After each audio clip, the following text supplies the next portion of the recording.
Halo teman-teman semua, saya Ramli Razara Putri dari kelompok 4. Saya Vinka Repiansa dari kelompok 4. Dan saya Nizar Faisal Nugraha dari kelompok 4. Di sini kami akan membawakan materi mengenai hardware. Nah, teman-teman semua mungkin pernah mendengar suatu kasus di mana penjual hardware akan menaikkan harga hardware-nya di saat pembelinya tidak mengetahui harga pasar atau bahkan fungsi dari hardware itu sendiri. Atau kasus lain di mana seseorang gagal dalam merakit PC-nya dan menghabiskan banyak uang hanya untuk menangis di depan PC-nya karena PC-nya gagal untuk dibuat. Di sini, saya yakin bahwa teman-teman semua tidak ingin mengalami hal yang serupa. Oleh karena itu, mari simak video ini dengan baik agar teman-teman bisa terhindar dari hal tersebut.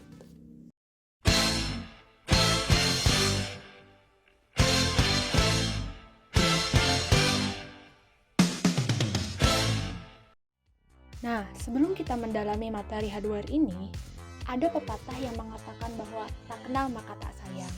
Oleh karena itu, kita mulai dari pengertian hardware itu terlebih dahulu yuk.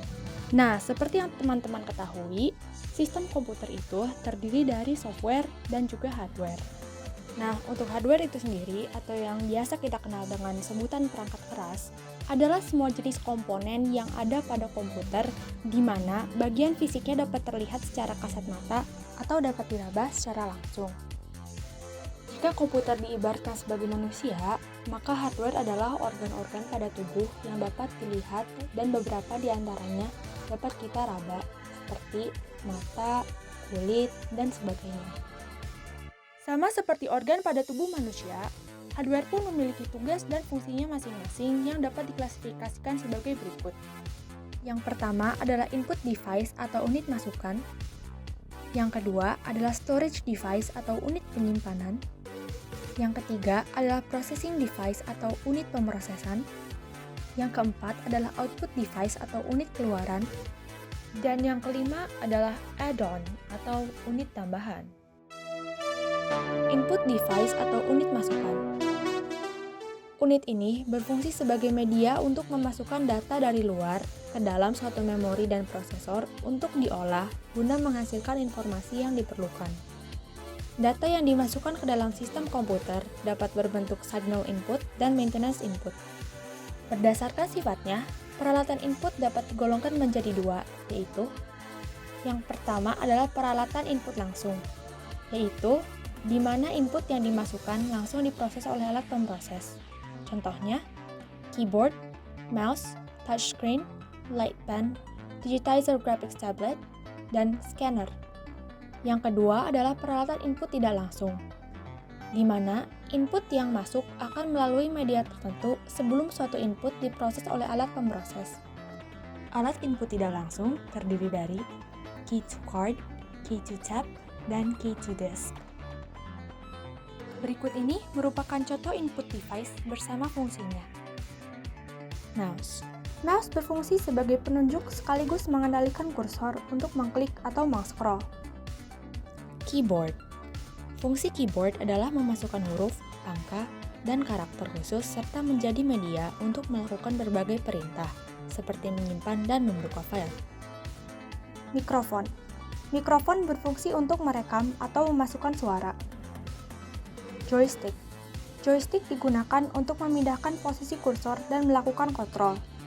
Perangkat ini biasanya digunakan untuk bermain game. Webcam. Webcam berfungsi untuk menangkap foto dan video. Touchpad. Umumnya, touchpad digunakan untuk menggantikan peran mouse pada laptop. Port. Port merupakan penghubung antara komputer dengan komponen eksternal komputer. Nah, berikut ini merupakan jenis-jenis port dan kegunaannya. USB port. USB merupakan port standar yang banyak digunakan oleh komponen eksternal komputer. PS2 port, yaitu port untuk menghubungkan mouse dan keyboard. Serial port. Serial port berfungsi untuk mentransmisikan satu bit informasi pada satu satuan waktu. Parallel port. berfungsi sebagai alat komunikasi komputer dengan perangkat luar yang bersifat paralel. VGA Video Port. Port ini menghubungkan monitor dengan CPU dan membuat monitor menampilkan isi dari CPU tersebut. HDMI Port merupakan generasi penerus VGA Video Port dengan kemampuan yang lebih baik dan fitur transfer audio. Network Port digunakan untuk menghubungkan komputer satu dengan komputer lainnya, menghubungkan CPU dengan jaringan komputer, dan menyambungkan komputer ke internet. Audio Port. Port ini berfungsi menghubungkan CPU dengan peralatan audio. Power Supply Port. Port ini digunakan untuk menghubungkan power supply dengan CPU. Game Port. Port ini berfungsi untuk menghubungkan antara komputer dengan joystick. Storage Device atau unit penyimpanan. Storage device adalah peralatan atau komponen komputer yang digunakan untuk penyimpanan, baik itu data, file, ataupun program komputer. Unit penyimpanan terbagi menjadi dua, yakni memori primer dan memori sekunder. Primary Memory. Memori primer. Pada memori primer, semua instruksi dibaca dan dieksekusi dari memori melalui CPU dan atau APU. Memori primer dapat bersifat volatil dan non-volatil, tergantung pada jenisnya. Contoh dari memori primer adalah RAM dan ROM. Secondary Memory. Memori sekunder. Memori sekunder tidak diakses langsung oleh CPU. Sebagai gantinya, data yang diakses dari memori sekunder dimuat ke RAM terlebih dahulu. Setelah itu, baru dikirim ke unit pemrosesan. Memori sekunder bersifat non-volatil, di mana memori akan disimpan secara permanen meskipun komputer telah dimatikan. Terdapat dua subkategori dari memori sekunder, yakni internal dan eksternal. Contoh dari memori sekunder adalah hard disk drive. Read-only memory, ROM. ROM adalah chip pada komponen komputer yang berguna untuk menyimpan informasi firmware. Informasi ini berisi tentang kode-kode program yang diperlukan komputer untuk bisa dijalankan, sehingga ROM mempunyai peranan yang sangat penting untuk keperluan booting. Karena sifatnya yang non-volatil, maka apabila sumber daya mati, ROM tidak akan kehilangan datanya, lantaran dijalankan dan ditopang oleh baterai kecil yang terpasang pada komputer. Random Access Memory, RAM. RAM berfungsi sebagai tempat penyimpanan data sementara, baik itu data operasional, data aplikasi, maupun data sistem operasi yang sedang berjalan. RAM hanya bekerja pada saat komputer hidup dikarenakan RAM bersifat volatil. Kapasitas RAM sangatlah penting, dikarenakan semakin banyak aplikasi yang dijalankan, maka semakin banyak pula data yang disimpan di dalam RAM. Contohnya adalah pada saat multitasking. RAM dan prosesor akan saling bekerja sama untuk mengoptimalkan kinerja komputer. Prosesor yang canggih sekalipun akan terasa lambat apabila hanya didukung RAM berkapasitas kecil. Hard Disk Drive, HDD. Hard disk drive berfungsi untuk menyimpan atau membaca data pada komputer. HDD bersifat non-volatil, sehingga data disimpan dengan permanen. HDD memiliki piringan cakram yang berfungsi untuk menyimpan dan membaca data. Terdapat dua jenis hard disk drive, yakni internal dan eksternal. SSD. SSD adalah perangkat penyimpanan generasi baru yang menggantikan HDD mekanis dengan menggunakan memori berbasis flash, yang secara signifikan lebih cepat dalam baca tulis data dan 5 kali lebih cepat dalam booting software. Dikarenakan kecepatannya, SSD seringkali digunakan sebagai primary drive pada komputer, di mana SSD akan menyimpan sistem operasi, menjadi lokasi install software, dan lokasi install game. Processing Device, unit pemrosesan. Processing device merupakan alat di mana instruksi program akan dieksekusi untuk memproses data yang dimasukkan lewat unit masukan yang hasilnya akan ditampilkan di unit keluaran. Processing device seringkali dianalogikan sebagai otak komputer yang akan mengirim sinyal ke semua bagian dari komputer, sehingga mengendalikan seluruh sistem komputer. Unit pemrosesan terdiri dari CPU, main memory, dan I/O units. Central Processing Unit (CPU). CPU berfungsi untuk mengolah input data yang dilakukan oleh pengguna terhadap software, yang selanjutnya akan melakukan tahap processing untuk kemudian dieksekusi pada tahap output data. CPU dan atau prosesor juga berfungsi untuk menjaga performa dari komputer. Semakin baik kualitas dan spesifikasi dari sebuah prosesor, maka semakin tinggi pula kualitas dan performa dari komputer tersebut. CPU tidak berdiri sendirian, melainkan terdiri dari beberapa bagian yang meliputi Control Unit (CU). CU berperan untuk mengontrol segala aktivitas atau lalu lintas data yang ada pada komputer, seperti input dan output. Arithmetic Logic Unit (ALU). ALU berperan untuk melakukan operasi aritmatika dan fungsi logika sesuai dengan instruksi yang diberikan oleh user dan atau program. Register Unit (RU).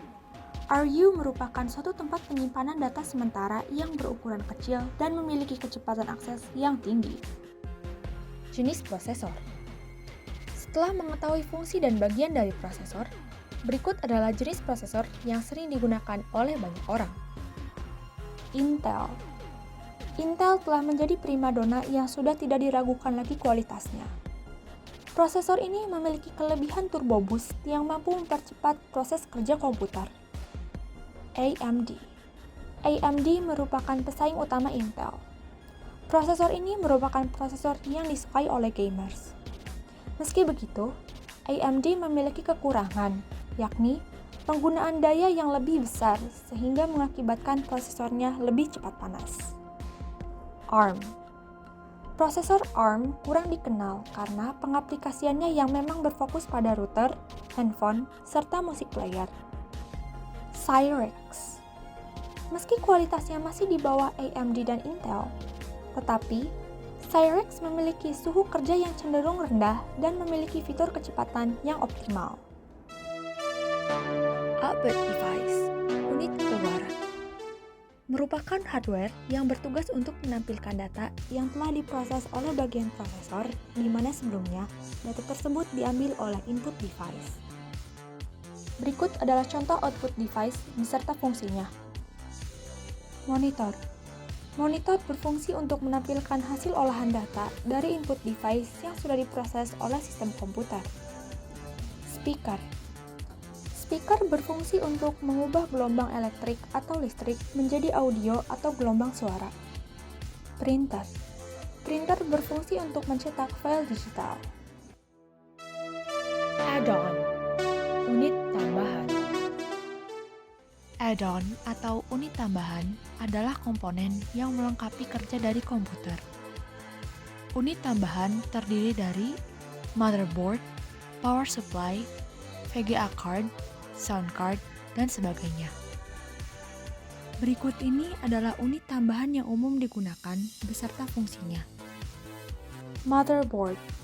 Motherboard berfungsi sebagai komponen sirkuit board utama yang menghubungkan banyak komponen lain, seperti CPU, RAM, video card, HDD, dan sebagainya.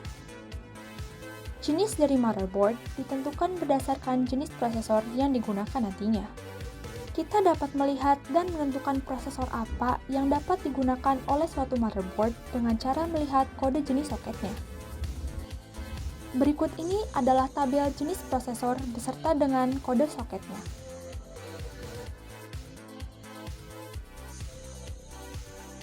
Sound card. Sound card berfungsi untuk mengeluarkan suara. Meski begitu, kita perlu menghubungkan sound card yang telah terpasang dengan sebuah kabel yang disambung langsung ke sound card tersebut pada sebuah speaker agar suara keluar. Video Graphics Adapter Card atau VGA card. VGA card berfungsi untuk menerjemahkan output sinyal digital komputer pada monitor.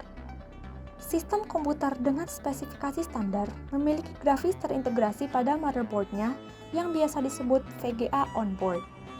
Pada sistem yang memiliki VGA card khusus atau add-on, kualitas grafik yang dihasilkan akan meningkat secara signifikan. Merek dari VGA card yang terkenal meliputi NVIDIA ATI Radeon, Gigabyte, MSI, Sapphire, dan sebagainya. Power supply atau PSU. Power supply adalah salah satu hardware komputer yang berperan dalam menyuplai tegangan pada setiap komponen komputer yang membutuhkan aliran arus listrik. Pemilihan power supply dan kapasitasnya harus dipertimbangkan karena apabila power supply memiliki kualitas yang buruk dan juga tidak sesuai dengan spesifikasi, maka hal ini dapat membuat komputer menjadi sering mati dan restart sendiri. Dan skenario terburuknya yakni dapat menyebabkan prosesor dan komponennya terbakar. Casing. Casing merupakan kotak yang digunakan untuk menempatkan seluruh perangkat komputer. Casing berfungsi untuk melindungi, mempercantik, dan mendinginkan perangkat komputer. Casing disesuaikan dengan ukuran motherboard yang terdiri dari Mini ATX terkecil, Micro ATX, Mid Tower ATX, Full Tower, dan Rack Mount terbesar.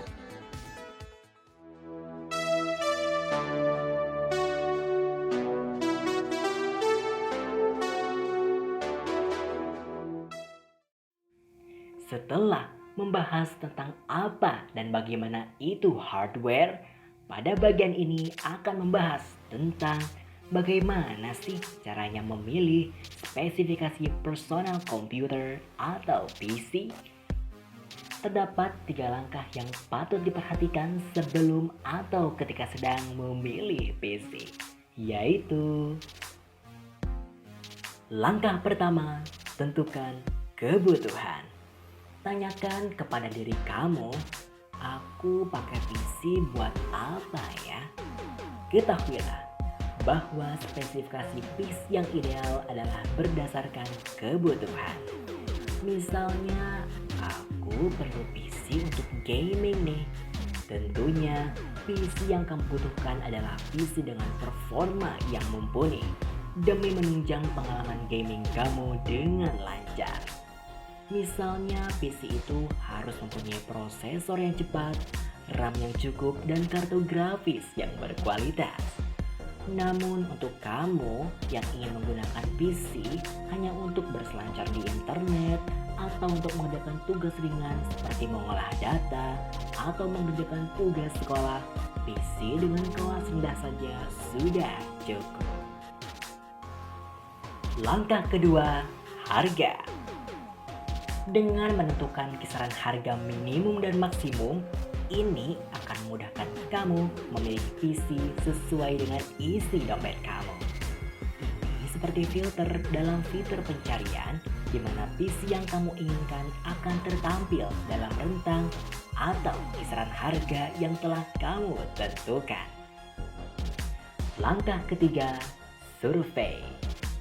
Nah, PC-PC yang tertampil tersebut selanjutnya kamu survei atau menelitinya, terutama bagian-bagian hardware seperti fungsi atau kegunaannya dan keistimewaan atau kelebihannya untuk mendukung kinerja komputer yang mana ini begitu penting guna memberikan pengalaman menggunakan PC yang diinginkan.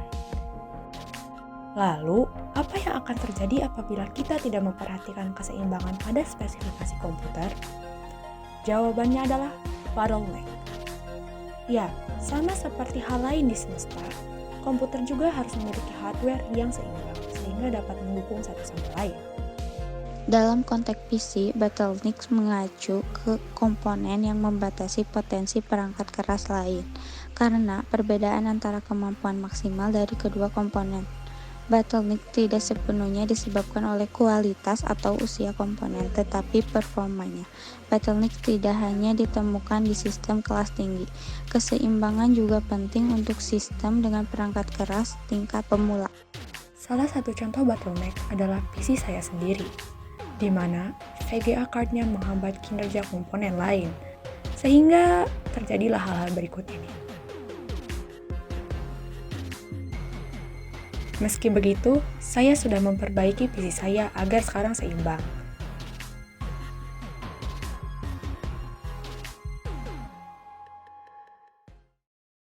Sekian dari kami, semoga video ini bermanfaat bagi kita semua. Mohon maaf bila ada kesalahan pada video ini, karena kita semua manusia sehingga tidak luput dari kesalahan. Terima kasih telah menonton sampai akhir ya. See you in the next video. Bye-bye.